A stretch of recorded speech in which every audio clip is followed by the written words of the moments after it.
ఈ మధ్య కాలంలో ఎక్కువగా లిక్విడ్ ఫాస్టింగ్స్ తింటున్నాం. అంటే చాలా మంది సడెన్‌గా వెయిట్ లాస్ అవ్వాలి అనుకునే వాళ్ళు డైరెక్ట్‌గా దానికెళ్ళిపోతున్నారు. అంటే ఇన్ని డేస్ మనం ఫుడ్ తిని రైస్ తిన్న వాళ్ళం డైరెక్ట్‌గా లిక్విడ్‌కి చేంజ్ అవ్వడం వల్ల మనకి ఫ్యూచర్‌లో ఫర్దర్‌గా మళ్ళీ ఏదైనా కాంప్లికేషన్స్ వచ్చే ఛాన్స్ ఉందంటారా?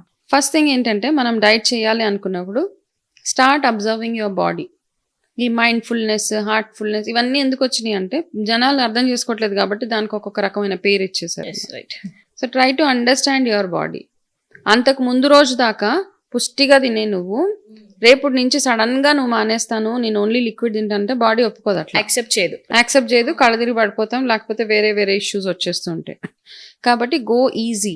ఎట్లా అంటే ఈరోజు ఓకే లిక్విడ్ డైట్ ఫస్ట్ బాడీని ప్రిపేర్ చేసుకోవాలి. ఎనీ కొత్త రకమైన ప్రోగ్రామ్ మీ బాడీకి చేద్దాం అనుకున్నా first thing consult a nutritionist or a doctor.